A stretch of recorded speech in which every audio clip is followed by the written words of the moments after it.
이 위대한 구원.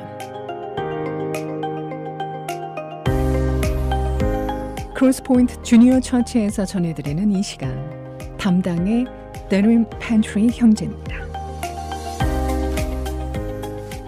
Hi, this is Darin Pantley from Crosspoint Bible Church. Do you remember the man named Saul from the Bible who persecuted the people who followed the way of Jesus? I wonder what that looked like. If someone mentioned Jesus, would he groan and roll his eyes? If they came to his door, would he tell them to go away? It says in the book of Acts that he was breathing out murderous threats against the Lord's disciples. Saul wasn't saying, "These people annoy me a little bit." It was closer to, "These people need to die." He was deadly serious about stopping the spread of Christianity.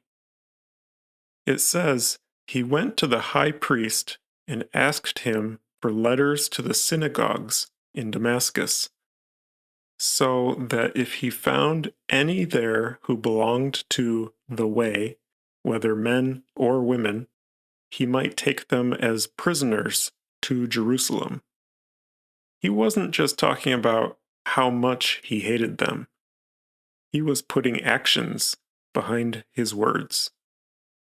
As he neared Damascus on his journey, suddenly a light from heaven flashed around him.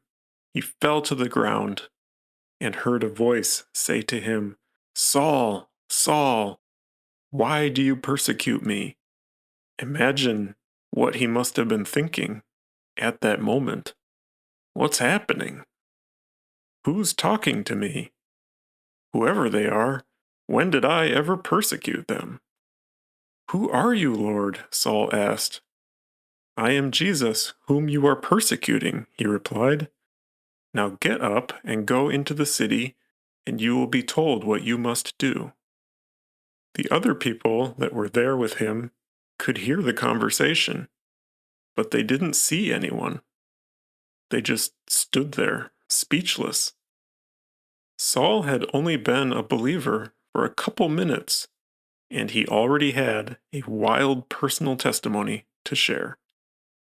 After this happened, Saul was still just as dedicated, just as serious and ambitious as ever, but now he was dedicated to spreading the good news about Jesus, his death and resurrection, and how that translates into salvation for you and me. Saul soon focused on sharing the good news with people far beyond Jerusalem's borders. When he met with Greek-speaking people, he often used the name Paul instead of Saul. It's similar to how someone might have both an English name and a Korean name today. Same person, different name. He still used both.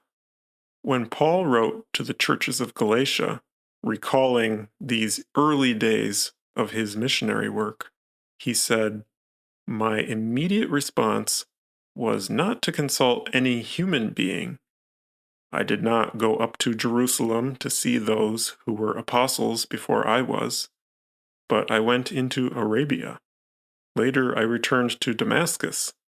Then, after 3 years, I went up to Jerusalem to get acquainted with Cephas, also known as the Apostle Peter, and stayed with him 15 days. I saw none of the other apostles, only James, the Lord's brother." Paul wanted everyone to know where his calling to be a missionary came from. Maybe people thought he studied under an apostle like Peter.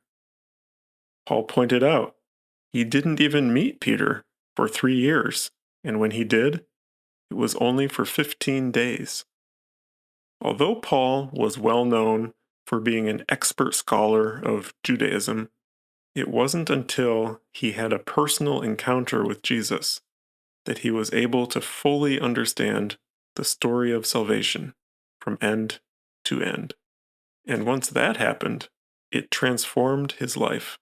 Meeting Jesus was the source of his faith and became his calling to share the good news. Maybe you've been breathing out murderous threats against Christians. Maybe you just can't stand them. Jesus is eager to meet you anyways. Paul used his personal experiences to fuel his faith, and you can too. 지금까지 크로스포인트 주니어 처치에서 전해드렸습니다. 언어와 문화의 장벽을 없애고 실시간 동시 통역이 제공되는 크로스포인트 주니어 처치의 주일 예배 시간은 오전 11시이며 교회에 대한 안내는 847-212-6775로 문의해 주시길 바랍니다.